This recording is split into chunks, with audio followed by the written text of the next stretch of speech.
Hello carrot, how are you today? Doctor, ನನಗೆ ತುಂಬ ಹೊಟ್ಟೆ ಪೇಯ್ನ್ ಆಗ್ತಾ ಇದೆ. ಹೌದಾ? ಒಂದ್ಸಲ ಸ್ಕ್ಯಾನ್ ಮಾಡೋಣ. ಓ, ನಿನ್ನ ಹೊಟ್ಟೆಯಲ್ಲಿ ಟ್ವಿನ್ಸ್ ಇದೆ ಅಂತ ಗೊತ್ತಾಗ್ತಿದೆ. ಈಗ ನಿನಗೆ ಪ್ರಜ್ಞೆ ತಪ್ಪಿಸೋಣ ಫಸ್ಟು. ಈಗ ಚಾಕು ತಗೊಂಡು ಆಪ್ರೇಷನ್ ಮಾಡೇ ಬಿಡೋಣ. ಓ, ಆಪ್ರೇಷನ್ ಮಾಡ್ತಾ ಇದ್ದೀವಿ.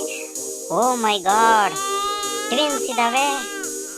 ಒಂದು ಮಗು ತುಂಬ ಆಕ್ಟಿವ್ ಆಗಿದೆ, ಇನ್ನೊಂದು ಬೇಬಿ ಕ್ಯಾರೆಟು ಆಕ್ಟಿವ್ ಆಗಿಲ್ವಲ್ಲ, ಏನಾಗ್ತಾ ಇದೆ? ಈಗ ಹಾರ್ಟ್ ಏನಾದ್ರು ಪ್ರಾಬ್ಲಮ್ ಆಗಿದೆಯಾ? Ready check it. Oh, 2 carrots is I C ಯುನಲ್ಲಿ ಇಡೋಣ. ಐ ಸಿ ಯುನಲ್ಲಿ ಇಟ್ಟಾಗ ಎರಡೂ ಸಹ ಬೇಬಿ ಕ್ಯಾರೆಟ್ಗಳು ಆಕ್ಟಿವ್ ಆಗ್ತವೆ, ಆರೋಗ್ಯ ಸುಧಾರಿಸುತ್ತೆ, ಹಾಗೆ ಚೆನ್ನಾಗಿರ್ಬೋದು ನೀವು. ಈಗ ಐ ಸಿ ಯುನಲ್ಲಿ ಇಟ್ಮೇಲೆ ಎರಡು ಬೇಬಿ ಕ್ಯಾರೆಟ್ಗಳು ಖುಷಿಯಾಗಿದ್ದಾವೆ. Operation success.